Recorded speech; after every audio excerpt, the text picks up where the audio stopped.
देहरादून से ही बड़ी खबर मिल रही है, जहां पर त्रिवेंद्र कैबिनेट में 21 प्रस्ताव पास हो गए। कैबिनेट ने 20 प्रस्तावों पर अपनी सहमति दी है। एक प्रस्ताव अगली कैबिनेट के लिए रोका गया है। शहरी विकास विभाग में 27 पदों की अनुमति। उत्तराखंड फंडसारी नीति को 1 साल के लिए विस्तार दिया गया है। खबर पर ज्यादा जानकारी के लिए मेरे सहयोगी नवीन पांडे जुड़ गए। नवीन पांडे, कौन कौन से ऐसे फैसले हैं जिन्हें पास किया गया है?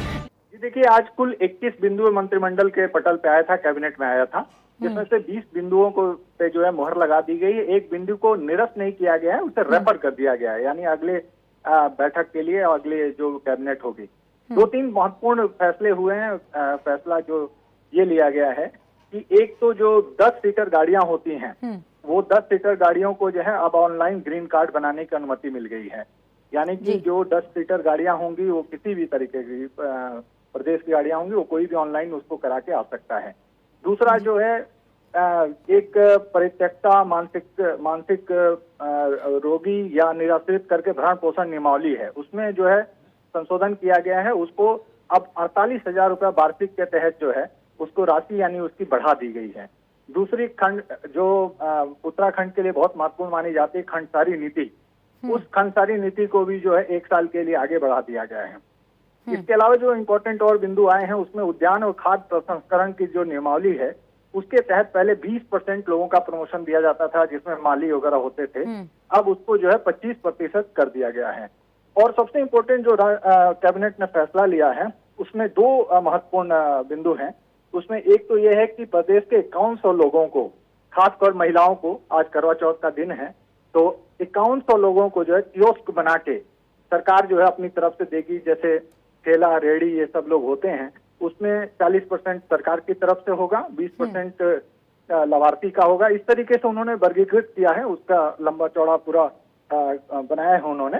और जो और एक इम्पोर्टेंट विद्यालयों को लेकर उन्होंने किया है कि अब अटल विद्यालय की तरह एक तरह से जो आज की शिक्षा है अंग्रेजी माध्यम से, तो सरकार जो है अब सीबीएसई बोर्ड के तहत, जो सीबीएसई बोर्ड है उससे मंजूरी लेके तो में 2 विद्यालयों को जो पूरी तरह से सरकार के ही होंगे, उसमें जो है वो पूरी व्यवस्था जो है पढ़ाने की जो है करेंगे। और वहाँ पे शिक्षक और जो और लोग होंगे, उनके रहने की भी व्यवस्था सरकार करेगी। ऐसा उनका कैबिनेट में प्रस्ताव नवीन, माना जा रहा था कि कुंभ मेले को लेकर भी जो है चर्चा हो सकती है। कैसा कार्य चल रहा है, कहाँ तक पहुंचा है, क्या इसको लेकर इसमें चर्चा हुई कैबिनेट की मीटिंग में?